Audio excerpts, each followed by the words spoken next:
Are you gonna learn how to use the potty? What do you think? Are you gonna be able to poo-poo in there? Don't put the keys in there. Poo-poo. Poo-poo. Good job. Welcome to my throne room, or the loo, whatever you want to call it. I feel like I can say the loo because this is from England. It's from the Monet Museum. Now today we're going to be talking about something I never anticipated talking about on this channel, but had so many people respond to a story that I shared around it. And that topic is potty training. I have a 10-month-old boy, and I have heard stories far and wide around what potty training is like, how long it takes, how many tries even, and came across this form of potty training called elimination communication. Basically, it is a way of introducing potty training around the time of mobility, introducing around that age, so as soon as they have the ability to maneuver, that they know that the toilet is a place to use the bathroom, instead of waiting until they're fully mobile and talking and can give you those hard, strong conversations, introducing it even earlier. The idea is that this helps them associate quicker, and the timeline of being able to potty train is just shortened and even earlier. Now, I felt and thought the same thing you're probably thinking right now. Is this necessary? Is it possible? Can't you just wait until they're older? And I would say yes to all of those. I think it's necessary because at some point or another you're going to introduce potty training, and my prerogative, which I'm very much first-time parent learning, and there are so many different ways to do all the things within parenting, but I want to find one, what works for our family, two, what's going to be the best and conducive for our lifestyle. I didn't know that many people that have tried this. Yeah, we typically just don't have toilet talk when we're interacting with other couples. Just a few other things we'd like to talk about prior. So I wasn't sure how this would go, but I saw some videos and thought, why not try it? You know, what's the harm?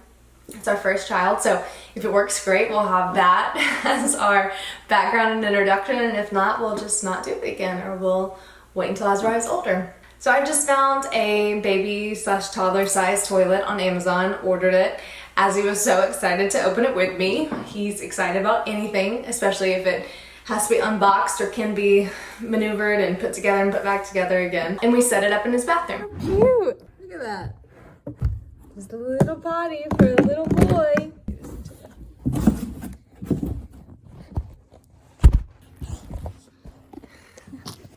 You want to learn how to use a potty?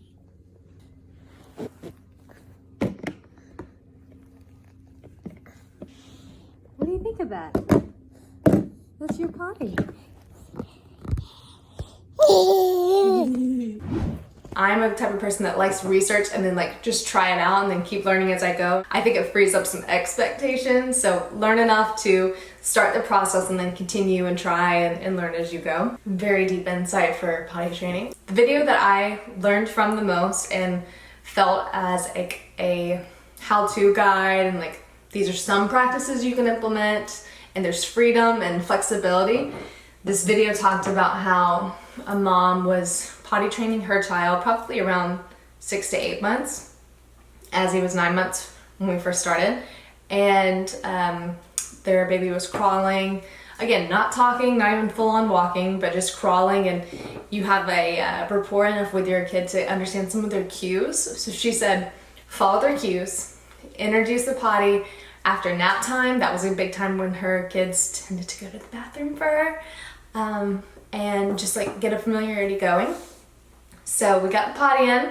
I would just place them on it at first and be like, okay, here you go, do your thing. The first 2 days, nothing really happened. Alright, you got poo-poo? You got poo-poo? Poo-poo. You gonna do it? Oh, poo-poo? That's kind of a poo-poo face. Poo-poo? But something she said in the video is keep trying. One, they don't know what this is. You gotta keep introducing them to it. and then hopefully the essence is that it does catch on, and then from there it's really seamless and creates a steady flow. But again, you're just introducing this child to this new foreign object, so they have to understand its purpose and its usage. The hope is with elimination communication that they get that click earlier instead of just using the diapers, so that it clicks earlier and faster and more concrete. But it still has to click, so just giving yourself some patience and grace in that clicking period. So we're sitting there the third day. I take him to use the bathroom because I noticed he hadn't pooped yet. And two things she said that were really helpful for me and gave me grace is, one, it's easier to learn the poop at first because they tend to give more cues for when they have to use the bathroom. And then two, that you're just trying to learn to catch in the toilet. What we do is right after a nap or when he's giving some cues, we will go to the potty. He's a little sleepy. We'll go to the potty and I'll ask him if he needs to go, and either you will or you won't. Do you have to go right now? Should we try? So you're trying to get them to go to the bathroom. You're not trying to get them to only use the toilet or you have to catch everything, but just like get them to learn the toilet means to go to the bathroom. I was thinking, great, if he, peed or pooped in his diaper, didn't feel bad, but I was like, I just wanted, him to understand. I want to catch in the toilet, so I know this is working. So day 3 of potty training, we're playing upstairs, playing with his toys, and as he's cued to go to the bathroom, it's pretty blatant.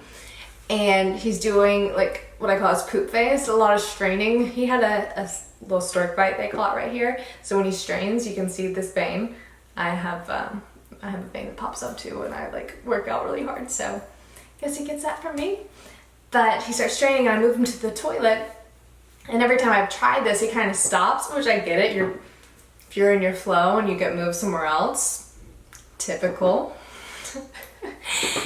And so I move him to the toilet, and again, he's not doing anything. He's just looking at me like, what are we doing here? And so I tried something, and I feel like this was really helpful for us. You're gonna feel very silly, but I suggest doing it because it helped me. Now, I would ask him, need a pee-pee or poo-poo? And he's in an age where he really understands a lot in association. Of course, he's not saying things back like, yes, mom, I need to pee-pee or poo-poo.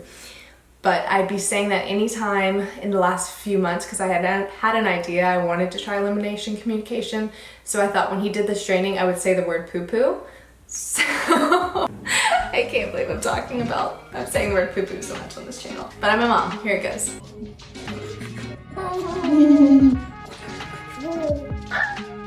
Oh, he's doing it.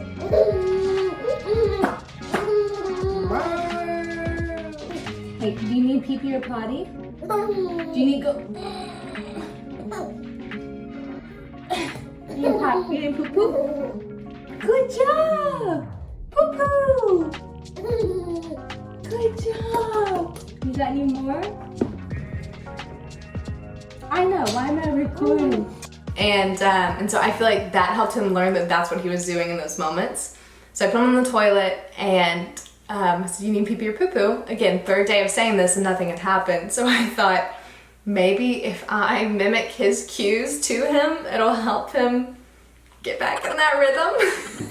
So mimic his cue, say the word for what it is, and then guys, he pooped right after that and peed. And so for me, I think he just had to, he had to get that click, and I wanted to help him, again, associate what he's doing, feel the allowance in this new space. And since then, he's been using it every single day. Now, again, not every time he goes to the bathroom, it's on the potty, but doing it continually, and to the point of now when we take him to the bathroom, trying to be around consistent times, and when we see his cues, again, just being on the potty, knowing, oh, okay, this is why we're here. This is what we're doing. This is the business. This is where I take care of business. Now, if you'd asked me if I'm glad that we tried elimination communication, I would definitely say yes. I feel like this is going to help him associate with potty training so much earlier. To be continued on that, but he's already going to the potty, using it. He just pooped before this nap, in case you were wondering. I feel like Azzy's gonna watch our YouTube videos one day and be like, Mom, Dad, what were you doing? Expose me. Sorry, son. If you're watching this when you're 20 years old, yes, I'm talking about your bowel movements.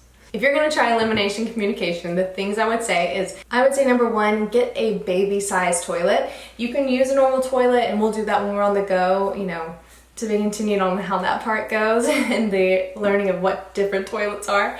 But when we are home, he will crawl to the bathroom when he has to go, which is amazing. It's been about a week or two of doing this, and he's already at that step. So I am believing that he gets to learn it quicker doing it this method than if we would prolong and wait. Number 2, have grace for the learning curve of it and just be creative with how you're introducing it and helping them understand the priority and usage of this item. And 3, take wins as wins and don't feel like losses are losses. You don't have to catch everything, but the idea is to learn and associate. All right, are you so proud? As he has been using his potty all week with the keys. The keys to potty training right here. Now what do? We get to flush it around. We get to flush, okay? Don't put the keys in there. We take our toilet, and what do? We dump it. Bye-bye, poo-poo. Flush. Bye-bye, poo-poo. Yay! Good job! Hopefully this saves us money and diapers down the road and pull-ups, and I hope it can help you as well. Again, if you have a friend, a sibling, a cousin that has a young baby right now, or you yourself do, make sure to save this video and share it with them. So hopefully, if they want to try elimination communication, they can do it successfully.